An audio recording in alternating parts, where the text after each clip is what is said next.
लाओ से अगला सूत्र कहते हैं, मुख्य पथ पर चलकर मैं यदि साधना ज्ञान को प्राप्त होता तो मैं पगडंडियों से नहीं चलता। मुख्य पथ पर चलना आसान है तो भी लोग छोटी पगडंडियां पसंद करते हैं। दरबार चकाचौंध से भरे हैं जबकि खेत जुताई के बिना पड़े हैं और बखारियां खाली हैं। तथापि जरीदार चोगे पहने, चमचमाती तलवारें हाथों में लिए, श्रेष्ठ भोजन और पेय से अघाए वे धन संपत्ति में सराबोर हैं। इससे ही संसार लूटपाट पर उतारू होता है। क्या ये ताओ का भ्रष्टाचार नहीं है? चलिए अब इस सूत्र को गहराई से समझते हैं। लाओ से कहते हैं, मुख्य पथ पर चलकर यदि मैं साधना ज्ञान को प्राप्त होता तो पगडंडियों पर क्यों चलता? जब ज्ञान उपलब्ध है, जब जीवन देने और बांटने के लिए तैयार है, तब भी लोग पगडंडियां चुनते हैं। ताओ ही धर्म है, ताओ ही स्वभाव है। लेकिन संप्रदाय वे सिर्फ पगडंडियां हैं। अगर मैं तुम्हें धर्म दूं तो तुम लेने को तैयार नहीं होते। तुम हिंदू धर्म, इस्लाम, बौद्ध, सिख, इनमें से कोई नाम चाहते हो। लोगों को धर्म से नहीं, पगडंडियों से प्रेम है। मार्ग से नहीं, मार्गों से मतलब है। धर्म एक है, संप्रदाय अनेक हैं और लोग अनेक की आकांक्षा रखते हैं। लोग पूछते हैं, जैन धर्म क्या है, हिंदू धर्म क्या है, इस्लाम धर्म क्या है? धर्म का क्या कोई विशेषण होता है? क्या उसका कोई नाम होता है? धर्म तो सरल है, जैसे घर के सामने से गंगा बह रही हो और तुम प्यासे खड़े हो। संप्रदाय कठिन है क्योंकि वे मनुष्य निर्मित हैं। धर्म मनुष्य ने नहीं बनाया, धर्म ने ही मनुष्य को बनाया है। वह हमारा मूल स्रोत है। लेकिन संप्रदाय ये सब हमारे बनाए हुए हैं। जो हमने बनाया वह हमारे अहंकार के अनुकूल बैठता है। मंदिर की मूर्तियां हमने खरीदी, प्रतिष्ठित की और चाहे तो बदल सकते हैं। इनके सामने झुकना असली समर्पण नहीं, एक खेल है। अस्तित्व का परमात्मा चारों तरफ है, पर वहां हम झुकने से डरते हैं क्योंकि वहां जो झुका वह फिर कभी उठ नहीं सका। वहां अहंकार मंदिर के बाहर ही छोड़ना पड़ता है। असली झुकना तो वहीं होगा जहां परमात्मा है, आकाश उसका गुंबज है, धरती उसकी नींव है। वह तुम्हारे पैदा होने से पहले भी था और तुम्हारे ना रहने पर भी रहेगा। पर असली के सामने झुकना कठिन है क्योंकि वहां नकली सिक्के नहीं चलते। असली मार्ग पर लौटना है तो संप्रदायों के मुंह के मोह से बाहर आना होगा और सीधे उस परम स्रोत की ओर झुकना होगा जहां से सब आया है और जहां सब लौट जाएगा। सत्य को जानना हो तो किसी भी शास्त्र की कोई जरूरत नहीं है, क्योंकि शास्त्र तो केवल शब्द देंगे और शब्द में ना स्वाद है, ना गंध, ना जीवन। शब्द तो हवा में बने बुलबुले हैं। जैसे पानी का बुलबुला थोड़ी देर जीता है, पर शब्द तो उससे भी कम वास्तविक हैं। फिर भी लोग इन्हीं शब्दों, इन शास्त्रों को पकड़े बैठे हैं, जबकि सत्य खुला राजपथ है और शास्त्र केवल पगडंडियां। सत्य तक पहुंचने के लिए उल्टी दिशा में चलना पड़ेगा, जहां स्मृति, तर्क, विचार, चिंतन कुछ भी नहीं चाहिए। वहां केवल शून्यता चाहिए, खालीपन चाहिए, ताकि तुम दर्पण की तरह सत्य का प्रतिबिंब बन सको। लाओ से कहते हैं, जो सीखने से मिले वह ज्ञान नहीं। संत सिखाते नहीं, वे भुलाते हैं। वे तुम्हारे मन की पट्टियां हटाते हैं जो तुम्हें एक तरफा देखने पर मजबूर करती हैं। जब कृष्ण कहते हैं, सब छोड़कर मेरी शरण आओ, तो मुसलमान को यह अहंकार लगता है जैसे कुफ्र हो। उसे याद आता है कि मंसूर ने भी यही कहा था, अनलहक, और उसे मौत मिली थी। मुसलमान मानता है कि खुदा के चरणों तक पहुंचा जा सकता है, खुदा हुआ नहीं जा सकता। जबकि हिंदू कहते हैं, अगर खुदा नहीं हो पाए तो पहुंचना अधूरा है। अहम ब्रह्मास्मि का उद्घोष ही यात्रा की पूर्णता है। मुसलमान जब कृष्ण को पढ़ता है तो उसे लगता है यह दंभी है। ज्ञानी दावा नहीं करता, वह मोहम्मद की तरह विनम्र होता है, मैं कुछ भी नहीं, बस संदेश लाने वाला हूं। जैन जब गीता पढ़ते हैं तो उन्हें उसमें केवल हिंसा दिखती है। अर्जुन उन्हें महाअहिंसक लगता है जो युद्ध से बचना चाहता है, और कृष्ण उन्हें लगते हैं हिंसा के सेल्समैन। जैन मानते हैं कि कृष्ण नरक में गए हैं और कल्प के अंत तक वहीं रहेंगे। महात्मा गांधी भी गीता पढ़ते हैं, पर भीतर से उन्हें अर्जुन की बात सही लगती है। लेकिन हिंदू होने के कारण वे खुलकर नहीं कर पाते। वे रास्ता निकालते हैं, कहते हैं, महाभारत का युद्ध असली में हुआ ही नहीं, ये तो बुराई और भलाई के बीच प्रतीकात्मक युद्ध है। इस तरह वे हिंसा का कलंक कृष्ण से हटा देते हैं। सच यह है कि कोई भी एक पंथ वाला दूसरे पंथ के ग्रंथ को खुली आंख से नहीं पढ़ सकता। अगर हम मनुष्य के मन को समझें तो सब आश्चर्य समझ में आ जाता है। सबकी आंखों पर पट्टियां हैं, पगडंडियों की तलाश होती है, जबकि राजपथ द्वार से फैला हुआ है। गंगा बह रही है, तब भी तुम नल की टोंटी खोले बैठे हो, जिनसे बूंद बूंद पानी भी शायद ही कभी टपकता है। गंगा द्वार से बह रही है, तुम अपने नल के पास बैठे प्रार्थना कर रहे हो कि हे नल पानी दे। कभी बूंद बूंद टपकता है। संप्रदाय से बूंद बूंद पानी भी टपक जाए तो काफी है, क्योंकि उतना पानी भी संप्रदाय में नहीं है। एक यहूदी फकीर के बारे में बड़ी ख्याति थी कि जब वह बोलता था तो लोगों के मनोभाव को छू देता था। उनकी हृदय तंत्री बज उठती थी। कोई रोता, कोई हंसता, भावावेश पैदा हो जाता था। गांव के एक अमीर आदमी की मृत्यु हुई। सारा गांव ऊपर से जी हजूरी करता था, लेकिन भीतर से ईर्ष्या से भरा था। ऊपर से कहा बड़ा बुरा हुआ, भीतर से सोचा अच्छा हुआ मरा, झंझट मिटी। जब अमीर आदमी मरा तो घर वालों ने उस सूफी फकीर को बुलाया। उसने महिमा का गुणगान किया, लेकिन एक भी आंख गीली ना हुई, घर वालों की भी नहीं। किसी ने पूछा आज क्या हुआ? सदा तो तुम्हारे बोलते ही लोग रो पड़ते हैं। फकीर ने कहा हमारा काम टोंटी खोल देना है, अब पानी हो ही ना तो हम क्या करें? संप्रदाय की टोंटी खोले बैठे रहो, पानी वहां है ही नहीं। पूजा करो, प्रार्थना करो, कुछ पाओगे नहीं, क्योंकि संप्रदाय आदमी निर्मित है। प्रेमानंद जी धर्म के महान पथ पर हैं, लेकिन उनके पीछे चलने वाला उनकी पीठ पर फोकस लगाए हुए है। वह पथ नहीं देख रहा जिस पर प्रेमानंद जी चल रहे हैं। प्रेमानंद जी की पीठ देखकर मत सोचना कि तुम पहुंच जाओगे, क्योंकि प्रेमानंद जी को जो ले जा रहा है वही तुम्हें ले जाएगा, लेकिन पथ तुम्हें दिखाई नहीं पड़ रहा। अगर आंखें जड़ हो गई प्रेमानंद जी की पीठ पर लगी लगी तो फिर तुम्हें पथ कभी भी दिखाई नहीं पड़ेगा। जितना ज्यादा सांप्रदायिक आदमी उतना ही कम धर्म की संभावना। प्रेमानंद जी जब नहीं होंगे वह तब भी उनकी पीठ पर आंख लगाए रहेगा।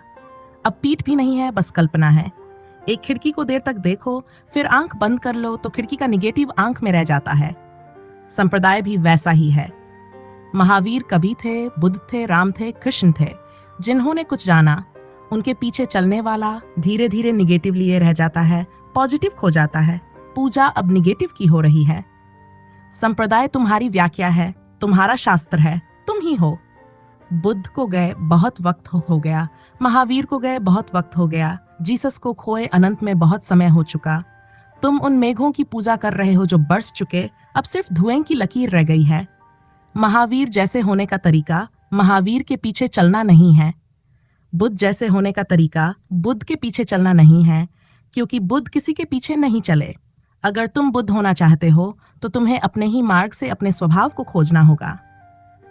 जिस दिन तुम स्वभाव को पालोगे उस दिन वहीं पहुंच जाओगे जहां सब बुद्ध, सब जिन, सब अवतार पैगंबर पहुंचे। लेकिन पहुंचने का तरीका यही है, उस पथ को खोजना जो चारों तरफ मौजूद है। तुम्हारा ध्यान ही तुम्हें ले जाएगा, तुम्हारी समाधि ही तुम्हें जोड़ेगी। अनुसरण से कुछ नहीं होगा। लाओ त्से भी वही कह रहे हैं। अगर मैं ताओ के मुख्य पथ पर चलकर ज्ञान पा सकता हूं तो मैं पगडंडियों पर क्यों चलूंगा? मुख्य पथ आसान है, फिर भी लोग पगडंडियां चुनते हैं, क्योंकि पगडंडियां उन्हें अपने से बड़ी लगती हैं। उन पर चलते हुए लगता है कि रास्ता उनके कब्जे में है, जहां चाहो ले जाओ। वे मालिक बने रहते हैं। असल में पगडंडी तुम्हारे पीछे चलती है, क्योंकि वह मनुष्य की बनाई होती है। तुम सोचते हो कि तुम कृष्ण के पीछे चल रहे हो, लेकिन सच यह है कि पहले तुम अपनी व्याख्या करते हो, फिर उसी के पीछे चलते हो। इसलिए कृष्ण को मानने वाले हजारों हैं, पर सब अलग अलग ढंग से चलते हैं, क्योंकि व्याख्या सबकी अलग है। कोई गीता से भक्ति निकालता है, कोई ज्ञान, कोई कर्म, और फिर दावा करते हैं कि हम कृष्ण के पीछे हैं। असल में वे अपनी बनाई पगडंडी पर हैं। तुम मुझे सुनते हो, लेकिन जो मैं कहती हूं वह सीधे नहीं सुनते। पहले व्याख्या करते हो, उसे अपने मुताबिक डालते हो, फिर उसके पीछे चलते हो। पगडंडी हमेशा तुम्हारे पीछे चलती है, पर जो विराट पथ है ताओ का, धर्म का, वह तुम्हारे पीछे नहीं चलेगा। उसमें डूबना पड़ेगा, उसे अपनी छाया नहीं बना सकते। महावीर ने एक ही बात कही, पर दिगंबर अलग व्याख्या करते हैं, श्वेतांबर अलग। फिर इनके भीतर भी छोटे छोटे पंथ, और सच कहूं तो हर आदमी का अपना पंथ है। धर्म के अनुसार खुद को डालने के बजाय तुम धर्म को अपने हिसाब से डालते हो। दुनिया में दो तरह के लोग हैं, एक जो सत्य के पीछे चलते हैं और दूसरे जो सत्य को अपने पीछे चलाने की कोशिश करते हैं। दूसरा तरीका आसान लगता है, सत्य का दावा भी और जिम्मेदारी से बचने का मौका भी। व्याख्या मत करो, सत्य की व्याख्या नहीं हो सकती, सत्य का अनुभव होता है। जब अज्ञान की दशा से व्याख्या करोगे वह गलत होगी, और फिर उसी के पीछे चलते रहोगे तो कहीं नहीं पहुंचोगे। मुख्य रास्ता तो आसान है, लेकिन लोग हमेशा पगडंडियां चुनते हैं, छोटी छोटी, और वो भी ऐसी जो उनसे भी छोटी हों, क्योंकि जब रास्ता छोटा होता है तो आदमी अपने आप को बड़ा समझने लगता है। जैसे लोग अपने से छोटे लोगों का साथ पसंद करते हैं ताकि उनके बीच खड़े होकर वे खुद को बड़ा महसूस कर सकें। धर्म का रास्ता इससे उल्टा है। वहां तुम्हें अपने से बड़े की तलाश करनी पड़ती है, और ये आसान नहीं, क्योंकि जितने बड़े के पास जाओगे उतना खुद को छोटा महसूस करोगे। जैसे ऊंट को पहाड़ के पास जाना पसंद नहीं, उसे रेगिस्तान में ही अच्छा लगता है ताकि उसकी ऊंचाई कायम रहे। लेकिन अगर पहाड़ के पास गया तो दीनता महसूस होगी। जब तुम गुरु के पास आते हो तो असल में क्रांति शुरू हो जाती है, क्योंकि अब तुमने अपने से बड़े की तलाश शुरू की है, और ये खोज शुरुआत में पीड़ा देगी, लेकिन यही बढ़ने का रास्ता है। छोटे लोगों का साथ सुख देता है, लेकिन वो सुख सस्ता है, क्योंकि उसमें तुम और छोटे होते जाओगे। संग का असर बहुत गहरा होता है, जिसके साथ रहोगे वैसे हो जाओगे। अगर हंसते खेलते लोगों के बीच बैठो तो हंसने लगते हो, उदास लोगों के बीच बैठो तो उदासी पकड़ लेती है। इसलिए हमेशा अपने से ऊंचे का संग तलाशो। यही सत्संग है, उसकी हवा में जीना, उसकी चेतना को अपने भीतर आने देना। गुरु वही है जिसे तुम अपने स्तर पर ना ला सको, जिसकी चेतना इतनी ऊंची और संगठित हो कि तुम्हें उठना पड़े और वो तुम्हारे तल पर उतरने को राजी ना हो। लेकिन तुम्हारी अचेतन प्रवृत्ति यही होगी कि उसे अपने स्तर पर ले आओ। पगडंडियों और संप्रदायों में यही होता है। अनुयायी साधु को नियंत्रित करते हैं। कृष्ण मूर्ति कहते थे, मैं तुम्हारा गुरु नहीं, सिर्फ मित्र हूँ। उनकी बात सही थी, क्योंकि इसे सुनने वाले का अहंकार पुष्ट हो गया। वो मित्र बनकर लौट गए, शिष्य नहीं बने, और क्रांति का द्वार बंद हो गया। क्रांति तभी होती है जब कोई इतना ऊंचा दिखे कि सिर झुकाकर भी उसका शिखर ना दिखे। तभी तुम चढ़ना शुरू करते हो। लोग छोटे गुरु पसंद करते हैं, जिन्हें मैनेज किया जा सके, जिन पर नियंत्रण रखा जा सके। यहाँ तक कि शिष्य गुरु को ज्ञान देने लगते हैं, गुरुओं को चलाने लगते हैं, और पगडंडियां राजपथ होने का दावा करने लगती हैं। लाओ त्से आगे कहते हैं, दरबार चकाचौंध से भरे पड़े हैं, जबकि खेत बिना जुताई के पड़े हैं, बखारियां खाली हैं। लाओ त्से कहते हैं, आदमी अपने स्वभाव से इतना टूट चुका है कि उसे पता भी नहीं कि उसने अपने जीवन को कितना असार से भर लिया है, और ये असार ही उसे इतना सारपूर्ण लगने लगा है कि जैसे उसकी आंखों पर पर्दा पड़ गया हो। जरा सोचो, कुछ लोग नए आईफोन आते ही पागल हो जाते हैं, घंटों लाइन में लगे रहते हैं। लोग अपने शरीर और मन पर इन्वेस्ट करने के बजाय आईफोन लेना जरूरी समझते हैं, क्योंकि असली जरूरतें तो साधारण हैं। उन्हें पूरा करके भी तुम असाधारण नहीं लगोगे। भूख तो जानवर भी मिटा लेते हैं, लेकिन आईफोन, ये तो हर कोई नहीं ले सकता। नया आईफोन दुर्लभ है, और अहंकार दुर्लभ चीजों से ही भरता है। जितनी कम कोई चीज होगी उतनी महंगी होगी। उसकी कीमत उसकी उपयोगिता से नहीं, उसकी कमी से है। व्हाइट गोल्ड और कम है तो उसकी कीमत और ज्यादा। प्लैटिनम उससे भी कम तो कीमत और भी ज्यादा।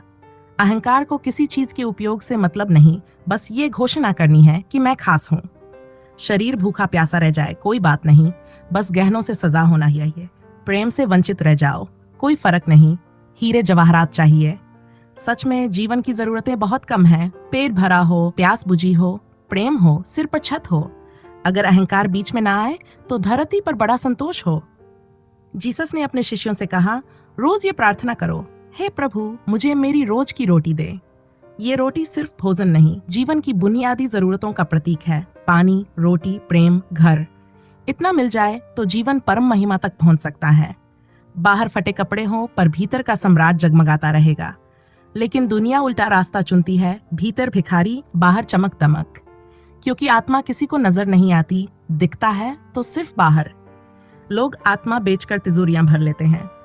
लाओ त्से कहते हैं, स्वभाव में रहने के लिए इतनी समझ जरूरी है कि जो जरूरी है वही जरूरी है, गैर जरूरी जरूरी नहीं।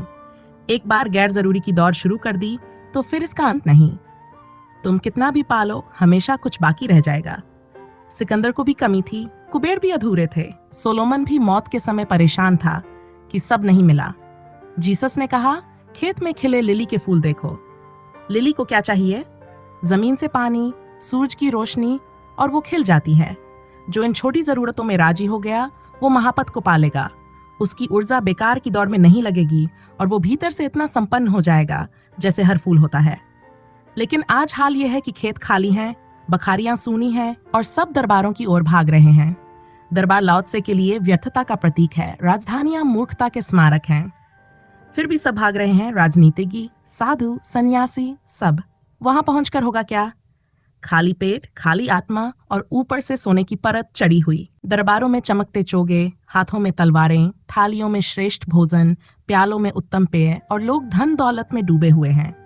यही वजह है कि दुनिया लूटपाट पर उतारू है। यही ताव का असली भ्रष्टाचार है, जब तुम गैर जरूरी को जरूरी समझ लेते हो। हर समाज भ्रष्टाचार से मुक्त होना चाहता है, लेकिन नहीं हो सकता। भारत में भी भ्रष्टाचार की बड़ी चर्चा है। कानून बनाओ, आंदोलन करो, लेकिन नतीजा वही रहेगा, क्योंकि असली कारण किसी ने नहीं छुआ। जब तक हीरा, फॉलोअर्स, पद, प्रतिष्ठा, राजनीति, सिंहासन ये सब मूल्यवान लगते रहेंगे, भ्रष्टाचार मिट ही नहीं सकता। तुम असाधारण होना चाहते हो, धन से, पद से, ज्ञान से या त्याग से भी। यहां तक कि साधु भी अगर विशिष्ट बनने का खेल खेले तो वह भी भ्रष्ट है। अगर वह भजन सिर्फ इसलिए करता है कि लोग सुन ले, तो यह भी उसी जाल में फंसा है। लाओ त्से कहते हैं, साधारण होना ही कला है। जो सच में साधारण हो गया, जिसे सिर्फ रोटी, पानी, प्रेम, सास और प्रार्थना चाहिए, वही असली राजा है। लेकिन जब तक विशिष्ट होने की चाह है, भ्रष्टाचार खत्म नहीं होगा। इतिहास देखो, जो पद में है वे भ्रष्ट लगते हैं, जो बाहर है वे क्रांति की बात करते हैं, पद मिलते ही वे भी वैसे ही हो जाते हैं। सारी क्रांतियां असफल हुई हैं, क्योंकि करने वाले भी छिपे हुए भ्रष्टाचारी हैं, बस मौके का इंतजार करते हैं। इतिहास में नाम चाहिए तो आत्मा खोनी पड़ेगी, क्योंकि इतिहास सिर्फ भ्रष्टाचारियों का है। अच्छे आदमी का कोई इतिहास नहीं बनता। ध्यान करने वाले की फोटो अखबार के पहले पन्ने पर नहीं छपती, लेकिन अगर छुरा भोंक दो तो सुर्खियां बन जाती हैं। अगर दुनिया सच में शांत और प्रसन्न हो जाए तो इतिहास धीरे धीरे मिट जाएगा। पूरब में इसलिए इतिहास नहीं, पुराण है। हमने बुद्ध के नाम नहीं, बुद्धत्व की कहानी लिखी, क्योंकि जो सच में मूल्यवान है वह अखबार या इतिहास में नहीं आता, वह बस जीने में आता है। तुम जाओ जैन मंदिर में, 24 तीर्थंकरों की प्रतिमाएं देखो, तुम फर्क नहीं कर पाओगे कि कौन मूर्ति किसकी है। सबकी शक्ल एक सी, बैठने का तरीका एक सा, ध्यान में लीन। अब हमें पता है कि उनकी असली शक्लें अलग रही होंगी, 24 लोग, अलग अलग चेहरे, लेकिन आज सब एक जैसे। फर्क करने के लिए हर प्रतिमा के नीचे चिन्ह बनाए गए, किसी के नीचे सिंह, किसी के नीचे कमल, किसी के नीचे सांप, ताकि पहचान हो सके। पश्चिम कहता है ये सब इतिहास नहीं, मिथ है, क्योंकि 24 लोग एक जैसे कैसे हो सकते हैं। लेकिन हमने इस पर ध्यान ही नहीं दिया, क्योंकि हमारे लिए जरूरी था भीतर का सार। जो भीतर उन्होंने पाया वह एक जैसा था। उनकी कहानी एक जैसी थी, तो हमने एक ही कहानी गढ़ ली, एक जैसी प्रतिमा बना दी। हमने सब बुद्धों को एक घटना में समा लिया, सब अवतारों को एक अवतार में। इतिहास घटनाओं की चिंता करता है, हमने सार की, जो बदलता नहीं, जो घटना नहीं, जो शाश्वत है, उसकी चिंता की। हमने पुराण बनाए जहां किसी का जमीनी निशान नहीं, लेकिन उनकी आत्मा की सुगंध कैद है। जैसे हर गुलाब की कहानी लिखने के बजाय उसका इत्र निकाल लो, क्योंकि गुलाब की असली पहचान उसकी खुशबू है, न कि वह कहाँ खिला, किस पेड़ के पास खिला। जन्म और मृत्यु का स्थान महत्वहीन है। सार यह है कि जीवन हुआ, मृत्यु हुई और दुख से उबकर कोई ध्यान में गया। यही पुराण है। पुराण का मतलब है जो पहले हुआ, अभी हो रहा है, आगे भी होगा। इतिहास का मतलब है जो हुआ और खत्म हो गया। इतिहास विस्तार है, पुराण आत्मा है। लाओ त्से कहते हैं, दुनिया में लूट, शोषण, हिंसा, घृणा, प्रतिस्पर्धा सब इसलिए है कि कोई भी साधारण होने को तैयार नहीं। जो साधारण हो गया वही सन्यासी है। जो असाधारण बनने की दौड़ में है वह संसारी है। सच्चा सन्यास है ऐसा साधारण होना कि तुम्हारे होने या ना होने से कोई फर्क ना पड़े, तुम्हारे जाने पर कोई कमी महसूस ना करे, जैसे तुम भाप बनकर आकाश में खो गए। लेकिन जब तक संसार सन्यासी नहीं बनता, भ्रष्टाचार खत्म नहीं होगा, क्योंकि आज के सन्यासी भी संसारी हैं, बस दौड़ का नाम बदल गया है। असल में होने की कोई जरूरत नहीं, तुम पहले से ही हो। तुम्हें कुछ जोड़ने की जरूरत नहीं, तुम अनंत हो, तुम परमात्मा हो। यही अहम ब्रह्मास्मि का मतलब है। तुम्हें कुछ पाना नहीं, बस पहचानना है। जब कोई साधारण हो जाता है तब हर सांस में आनंद भर जाता है, संघर्ष खत्म हो जाता है, समर्पण खिल उठता है, जीवन संतोष और तृप्ति से भर जाता है, और उसी में भीतर का ताव प्रकट होता है। वरना तुम भ्रष्टाचार में जीते रहोगे और उसमें तुम पाओगे कुछ नहीं, खोओगे सब। पाने की दौड़ ही खोने का रास्ता है और खोने की तैयारी ही पाने का मार्ग। तो आज इस वीडियो में इतना ही। आशा है आप इस सूत्र को जीवन में उपयोग करेंगे, केवल इसे बौद्धिक कृत्य नहीं बनाएंगे। फिर मिलेंगे अगली वीडियो में। धन्यवाद।